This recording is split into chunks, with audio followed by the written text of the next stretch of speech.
Hey guys, so we'll do 5i now, which is exponential growth and decay. Now in this exercise, you're going to see a lot of worded questions. Um, so they're mainly going to be about like populations as different things. So it could be people, it could be bacteria, whatever. And as you can see, like some are going to go up with growth, and some are going to go down with decay.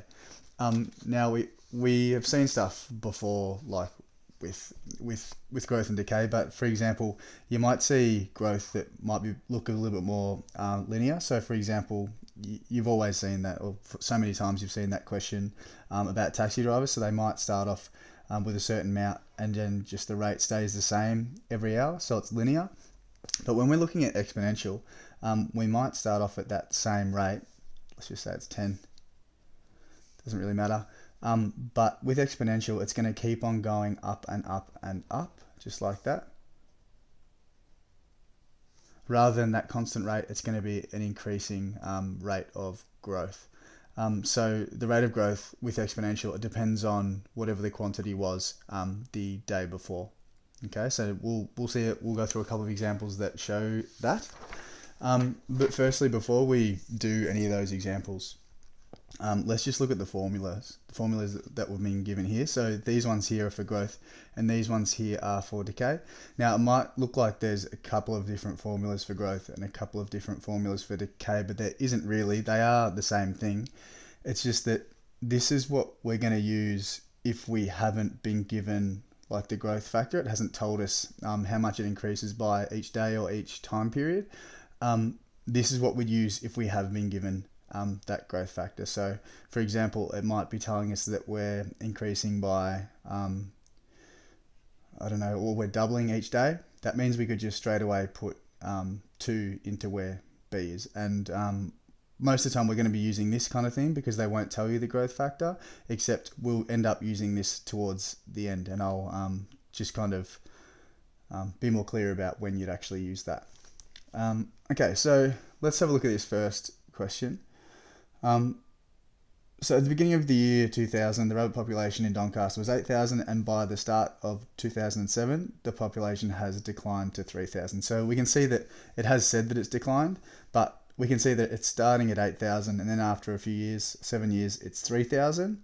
So we can see that it's going down, it's decay.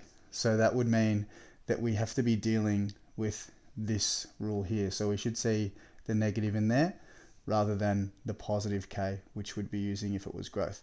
And they've even given us the rule or the model, and it has that negative in there. Okay, so what we need to do, as it says for A, is find the value of k.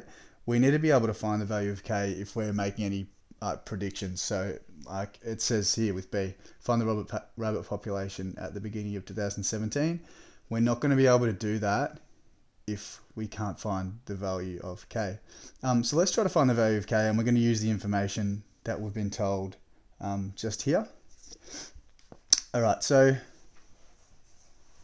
we've been told that, actually I didn't go through this before, I just want to show you what each of these things mean. So P will just be the population at any time.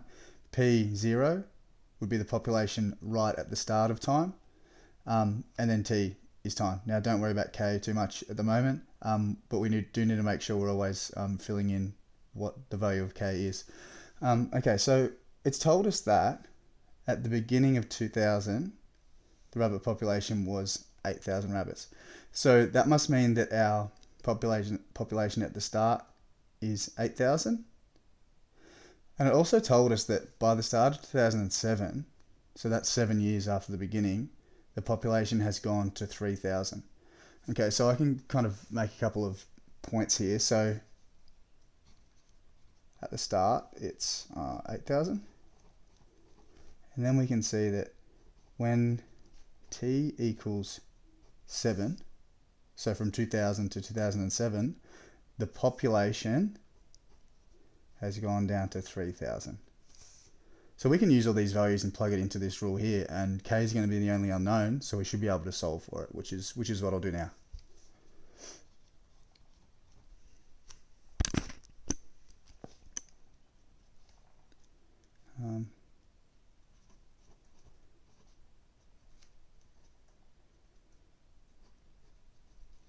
Okay, so we've plugged all those values in, but we need to solve for k. So let's do that. I'll divide by 8,000.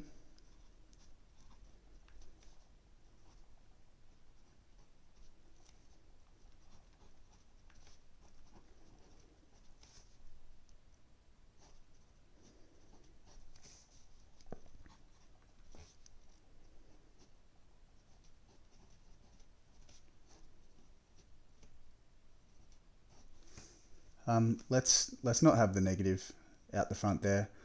It's probably better if we show it as a positive if we can. So because we've got like a negative out the front here, we can move that to that area there. So we're going to end up having a to the power of -1. You can leave your 1/7. So -1 goes there. Now that -1 applies to what's going on in here. So that would be 3 to the power of -1 and 8 to the power of -1, which means that we don't really want those negatives, so we can swap it around. So that 3 to the power of -1 will move down to the bottom and just be 3, and the same with the 8.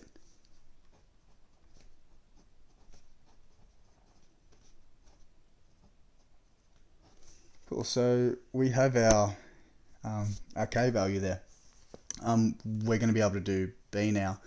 Before I do b though, I just want to be really clear about what I'm doing, so I'm going to write my rule with the k value in there.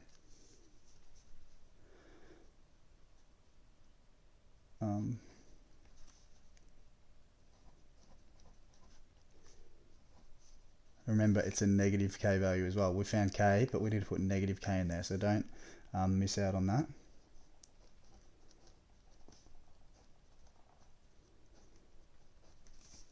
Cool. So all we're actually doing here is changing the value of t. Now, the beginning of 2017, we need to work out how many, or what the time is since the start. So the start was 2000. Now we're working out 2017. So our t is going to have to be 17. So instead of writing t there, I'm just going to change it to 17 to be quick. And then I'd get you to chuck that into your calculator. So if you did that, it should come out as this, because I did it just before.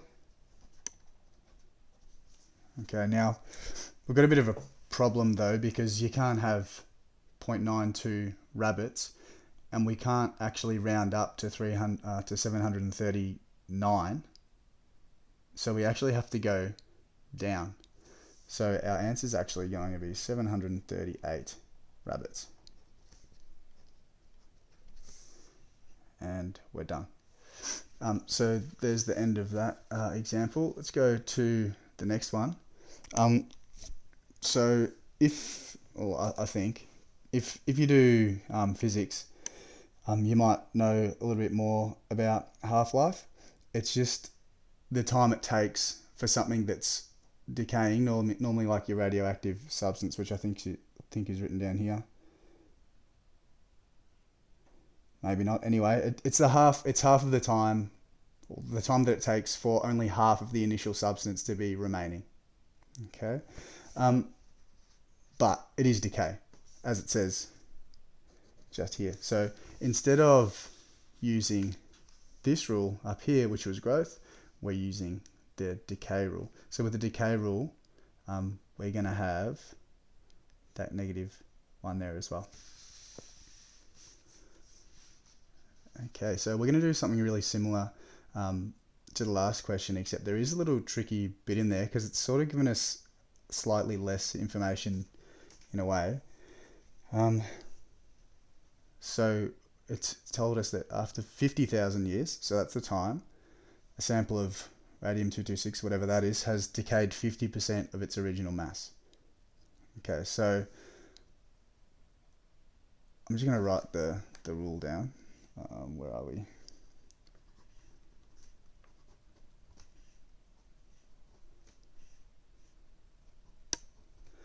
All right, now the time was 50,000, so I'm going to put that in there.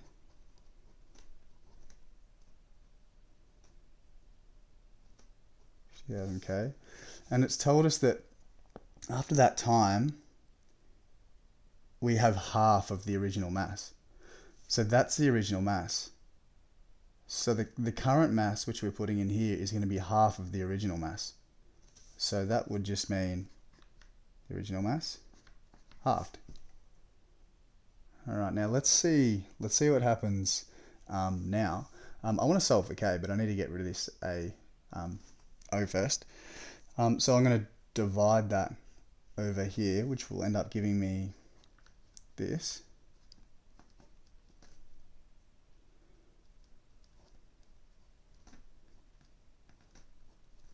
Give me that. Now hopefully you can see that you've got AO at the top and bottom, they're just going to cancel out. So you're going to be left with half equals this side. Cool, so now we can hopefully see that there's only k there to solve for. There's no other unknown. We've gotten rid of our AO. So let's rearrange so we can solve for k.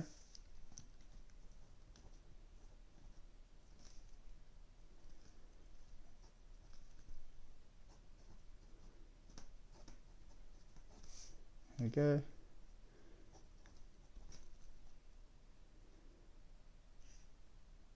What do I do? Yeah.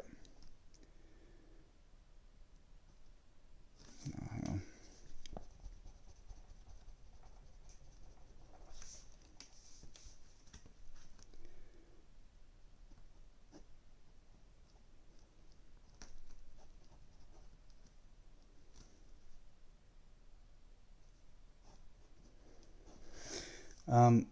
All right, now with the negative there, we don't really want that at the front. So again, we can do what we did before. You can move that negative over to here.